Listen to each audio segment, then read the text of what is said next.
What's good, y'all? It's your good sis, Erica Vane, back again with another entertainment television video breakdown. And in this video, we are talking about episode 2 of Powerbook 3, Raising Kanan. Yeah, let's get into it. The episode opens up with present day or deceased Kanan in his voiceover talking about Newton and his laws. And I think that this is very, very important. I'm going to circle back to it towards the middle of my video because I didn't realize in episode 1 how important 50's narrative or Kanan's narrative was going to be, but it's adding a certain level of depth and nuance to the show that is helping to raise the stakes, right? So if you haven't already, check out on ericavane.com our full review where we actually review the show. Here I'm giving you my commentary and the breakdown of what happened in the video. However, on ericavane.com, our TV critic Riley is breaking down and reviewing the actual show. And one of the things that he talks about in his article for episode 1 is the tall order that prequels have. Prequels have the issue of people knowing how it ends, so you wind up not having great stakes. You wind up not having people like really worried about the characters because you know such and such ends up at this place. You know at some point they are going to survive. They have to at least make it to the place that we're pulling the prequel before, if that makes sense. I think that the narration by present day or deceased Kanan is something that is helping to raise the stakes because of his ominous like little tidbits and like pay attention to this and Newton's law for this, and specifically in this episode he's talking about things coming back around. It's not necessarily for his character but for other characters. It's important. It's very, very important. It's not just like a cool style thing to do. But when we open up the episode, we see Kanan laying in his bed, and then immediately the next morning he's ready to go. He's wolfing down his breakfast so that he can get back to school. Rock has had him out of school for a while because of the shooting, the drive-by at his house. We know that they are preparing for somebody to hit back, and Rock is on edge. Rock is on edge to the point where we see the paper person drive by, and I remember they used to deliver, well, this isn't the paper guy, but this is like the telephone books and all that, and I remember they used to do that back in the day. Shout out to the authenticity of them just putting it in this era. Rock is like, yo, Kanan, watch out. She thinks it's another drive-by about to happen, but they're just delivering a phone book. And that segues into her taking him to school and having a conversation with him like, yo, I'm afraid. You need to be afraid as well. Fear is what's going to keep us alive. It's going to keep our head on the swivel. And again, we're just in the thick of her giving him the lessons that he's going to need to be able to make it in this game, make it in life, make it on the streets.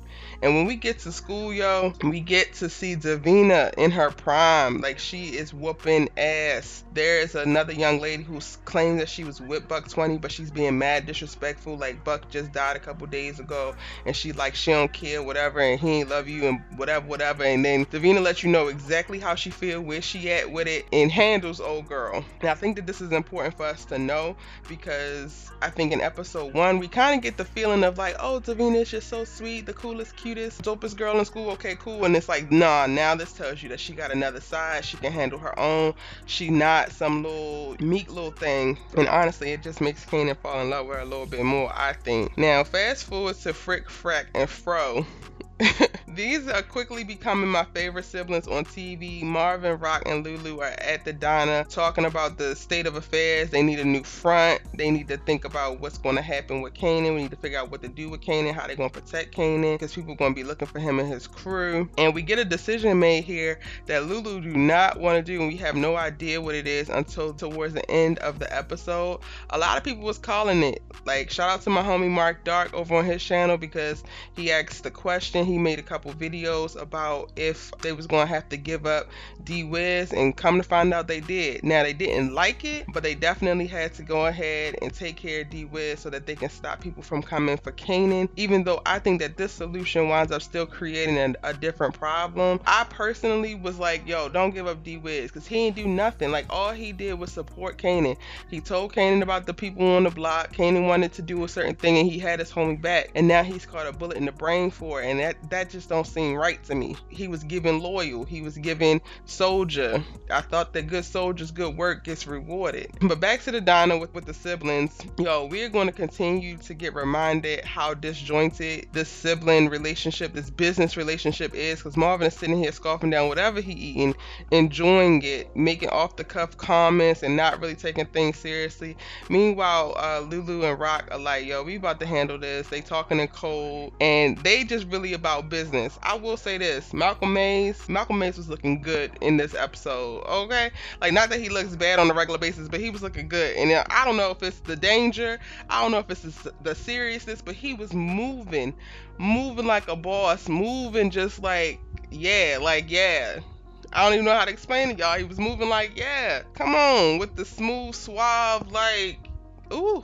This episode, I think we got to know Davina a lot more, which I'm excited to see where Lovey Simone's character goes in this. We know that Davina is very, very important because she is Kanan's first love, which is somebody who will always be very, very influential on a person, right, in their formative years. So we get a moment where he's sitting in the office with her while she's waiting for her mother to show up, and then we find out that her mom's a crackhead, and we find out that she basically has to handle things on her own at home. Later on in the episode, we see her walking with her sister, just trying to get her sister to calm down because her mom is at the house and she's just like, yeah, my sister already knows that she can't trust her. Her sister's a baby, y'all. Her sister's in a stroller. But we get a pretty good amount of additional information around Davina, which I think we're going to need, especially leading into episode 3. I will be doing my episode 3 predictions video very soon, so be sure to hit the subscribe button, join the tribe so that you do not miss an upload. If you like Power, if you like Powerbook 2, now 3, I'm coming with the breakdowns, the character talk, the plot lines, all of that kind of stuff. We're having tons of conversation around the show. I think you're really going to enjoy it, so go ahead and subscribe so that you don't miss any of it. Now, another character that we get to see a little bit more about, but not a ton because they don't want us to get too attached too soon, is D-Wiz. And again, y'all, I'm still feeling the type of way that D-Wiz had to lose his life, even though Lulu tried to make it a good day, brought him out to the club, allowed him to get his you-know-what wet, all that. Dang, why D-Wiz? This is going to definitely be an issue if Kanan finds out, but I will make a separate video on what I think about that. Y'all, let's take a second to talk about Marvin. They talking about they need a new front for their business. Marvin proposes partnering with somebody who sells exotic fishes. How often do exotic fishes sell, sir? You need a cash and carry. You need a thing with a high amount of turnover. Do you know the amount of money that y'all organization is making? Ain't nobody buying that many exotic fish, Marvin. Like, what? When he said that, I looked like, what? Am I the dumb one? Like, what is actually happening? I can only imagine what it's like having him as the brother. And I get why he's no longer in charge. Child, we get to see Marvin. He's trying to throw this party. He's pushing up on a little white publicist lady.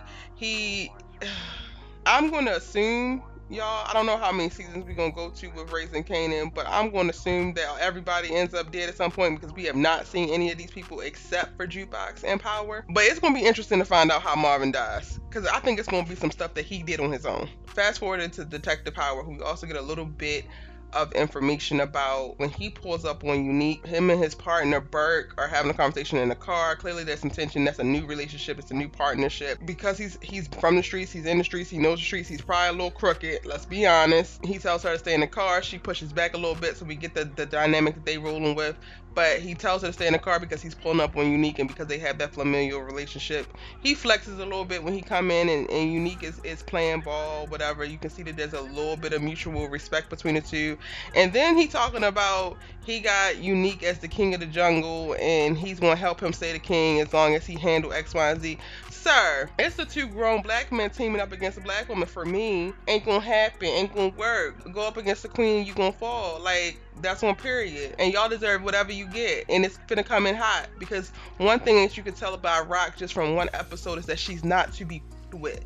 Okay, she is not to be with, and she ain't alone. So let that settle on your spirit. Back to Rock and Lulu handling business. They ultimately find a new front. It's a bodega owner who beats his wife. They gonna handle that moving forward because Rock don't play that. You can see how she peeps sis when she was talking business with the dude and how he was trying to talk to Lulu, and Lulu like, yo, she's in charge. You could tell that he don't respect women, and that's gonna be short work pretty soon. I was kind of worried, like, why she even get in the business with dude, but they probably needed an established established business right now. They don't have the time to set up the business. They don't have time to find somebody to run the front and do all the things that's going to get the thing up and running. They need something that's already established. But I could totally see them taking out the dude, the owner, the husband, and letting the wife run it. So that's coming. I'm gonna already put that out there. I don't even need a predictions video for that to happen, because I don't think this sits well with Rock at all.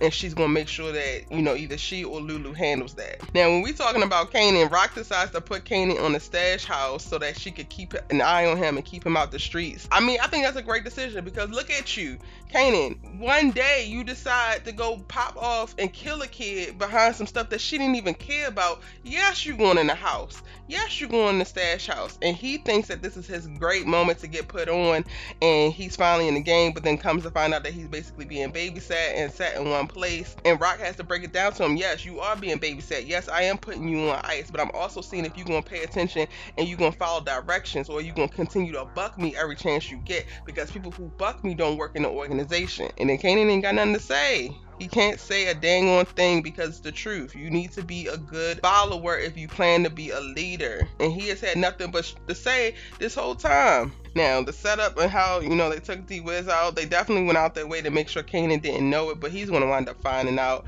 because he spends the evening trying to do this movie date with D-Wiz, who never shows, and he's definitely going to get suspicious, especially given the fact that once Jukebox released that she saw D-Wiz on her way to Kanan's house, but he got in a car with Lulu. Yeah, it's a wrap. Now, other little notable storylines that popped off or extended in this episode that weren't necessarily prominent, but they were very important, was definitely Jukebox and Nicole. As their relationship is progressing, they are working through what they got to work through, right? They come from two different worlds. They're two different type of people, but they're attracted to each other.